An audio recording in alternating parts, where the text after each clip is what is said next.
Greetings. I hope you're all having a fantastic day on this beautiful, beautiful, warm, sunny day. A little depressing. The snow seems to be disappearing a little bit. Last day of skiing we had on Happy Jack was Saturday. A little slushy and rough and not much snow. But we did a brilliantly awesome crust ski on Sunday up in the Snowies. Although actually it was literally bulletproof hard, so it was a little sketchy. But I guess that's neither here nor there. I'm going to talk a little bit about presentation design. So this is something I actually do a lot and talk to a lot of people about, so we're going to talk about it. I like to call this the good, the bad, and the really, really ugly. So we're just going to go through really quick. And so just as you think about doing presentations, this is not specific to the presentation you're doing with our group, but specific to presentations generally, because I am on a personal mission to not see any more bad PowerPoint presentations. I know this is not going to be a useful mission because it's not going to happen to me, but I hope that at least I can have some small effect on what is good and bad presentations. So here we go. First thing you want to do when you're creating a presentation is figure out who you're talking to, who your target audience. So when you read about I read all your discussions from the 2 readings Rachel posted talking about different ways to present information, and many of you said, oh, well, this article was great because I could understand it. The other one was too in-depth, and if you weren't in the area, you couldn't read it. So that's great, right? So maybe they were writing it for people that were in their own field of expertise, and so that's fine. You want to think about who your target audience is. The next thing you want to talk about is, what are you trying to do? Are you trying to convince somebody of something? Are you trying to present information? Are you trying to teach something? These are the important things too. You want to storyboard it, so that's kind of an outline with cool pictures that you can move around. That's a good thing. You want to be organized. You want to know what you want to put in it and how you want to do it. You want to use the attributes of the system. I'm going to talk about that in just a minute. And then you always want to take into account crap. That's right, crap. You know we talk a lot about our crap on this team. Well, we're going to talk about another type of crap. Okay, moving on. So, hang on, not moving on. There we go, moving on. So, the reason we want to make sure that we are using the attributes of the system is that when you look at this graph, this is how information is acquired. This is an old study, but I wasn't able to find a really pretty graph of a new one really quickly, so I just used this one. But this is found to be pretty uniform across visual literacy information or visual literacy research.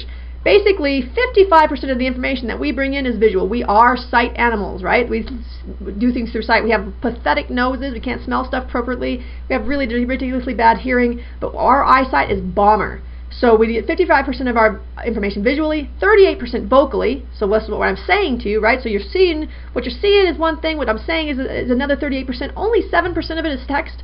And so this is a real problem when you're creating PowerPoints, because if you only do text and you're not using the attributes of the system, and you're not using cool graphs and making things look pretty, well, not just look pretty, it actually has to have meaning, then you're only going to get 7% of the information across to your audience. So that's something really important to remember. So remember that. Okay, next, crap. Okay, contrast, repetition, readability, alignment, and proximity. These are goodness. These are the important pieces of actually basic design of any kind, not just PowerPoints, of any kind of design. So you want to start with that. Okay, so contrast. Oh, see, now this is an annoying thing. Oops, go back. Basic design contrast. So the most important thing is that contrast is really important. So the contrast, whether it's the most contrast between the 2 different colors you're using, is the most important. The other important thing to know is that it's always black on white is always better. It's the way we read best. It's the way we understand best. That doesn't mean it's always the best way to present stuff, because it's kind of boring. But just looking at these, you can tell that some of these are more readable than others. All right. Repetition. All right. I'm not repeating myself. I am not repeating myself. Oh yes, I am. And you want to do that. Every time you pull up a slide, the first thing people do is they look at it, and if there's all kinds of changes every time on what's happening, the design and everything, then it completely distracts them for a couple seconds as they're looking and readdressing what it is. If they look at it every time, they say, okay, the title is there, it's this color, the bullets are here, that's that color, they don't worry about that as much, and they start paying attention to your actual presentation. The ultimate goal here is that you're trying to get your information across, so you want them to pay attention to you and your presentation. So you want all this stuff to go together. You want to pull it all together. You want the colors to be the same. You want the style to be the same. You want the illustrations to be the same. Nah, you don't want the illustrations to be the same. You want the illustrations to be similar and helpful. You want the layout to be the same, and the typography, which is the text, the type of lettering you're using, you want all of that to be the same.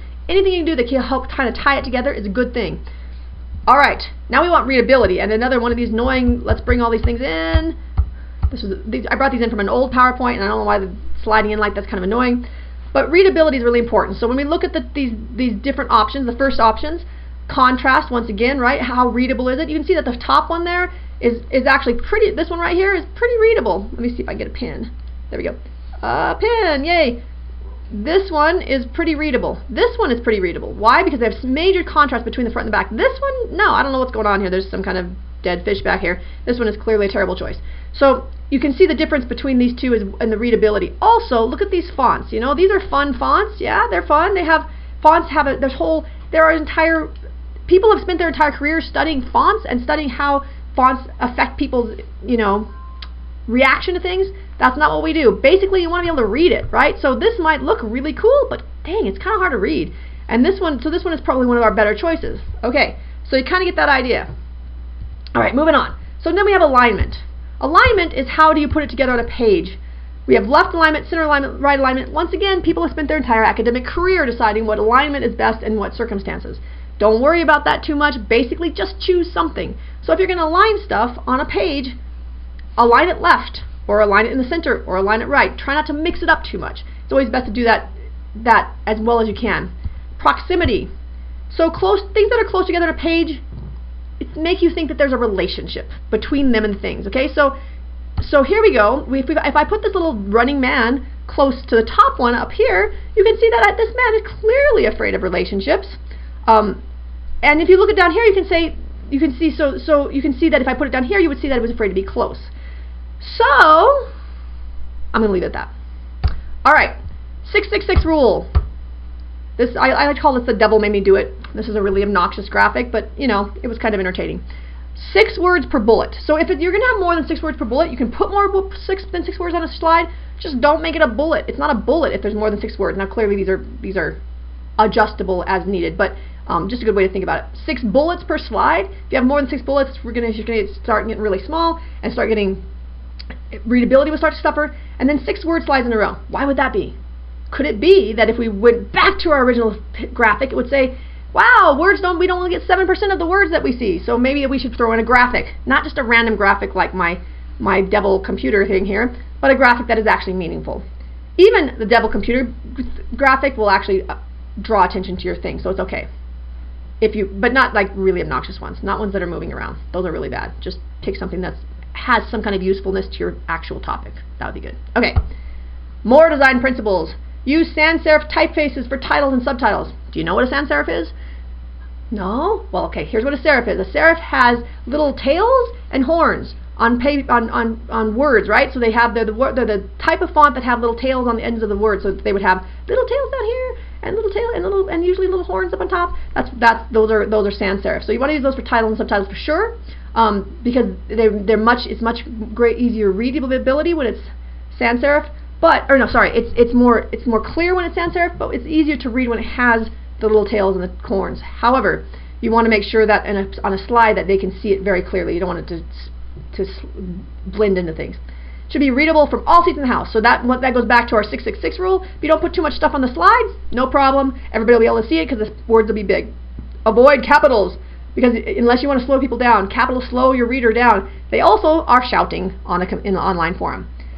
Approximately 50% of the space should be blank, so it's okay to have empty space on pages. It's a good thing. It gives you some way for your eye to flow around a page. And then use colors only for contrast or to highlight or improve visibility. Don't just throw colors in there for the hell of it. People don't like it that much. Maybe I shouldn't have said for the hell of it, huh? Oh well, moving on.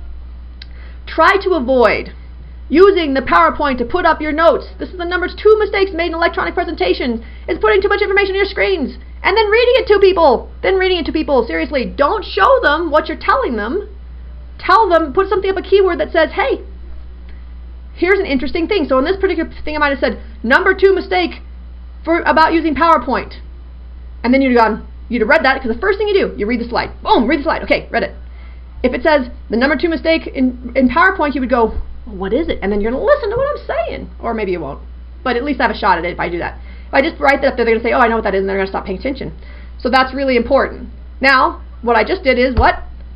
Read my slides. That's the number 1 mistake in PowerPoint. Now, the truth is that if I put down something like reading your slides, and I read that, it's not a big deal.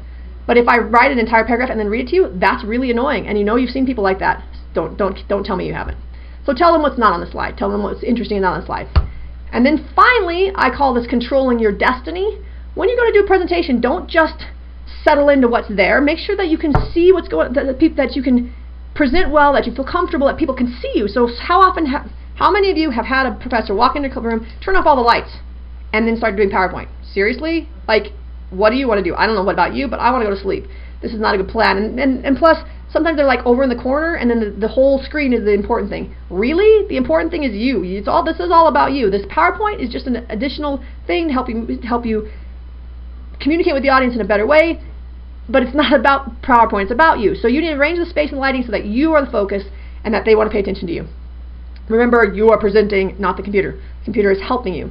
And then using blank slides, I just say this because a really good way to get people's attention is to go through and then stop, or not stop, put a blank slide in, and then they have to they're like, oh, okay, I guess I really have to pay attention to this person. All right. And then finally, at the end, fade to black. And if you hit the B on your keyboard, the screen goes black. Awesome. The truth is that at the very end, when you finish, you hit the black. You can even put in a black screen if you want, but you want to have a black screen so that people will pay attention to what you're saying at the very end as you wrap it up. And it also makes you look more professional because no matter who you are, if you're fiddling around trying to start or stop a presentation, you always look like an idiot. Never fails. Okay, so hopefully that helps you. I guess this wasn't maybe quite as itsy-bitsy as maybe we would have liked, but hopefully it was helpful to you. All right, have a fantastic day. Bye-bye.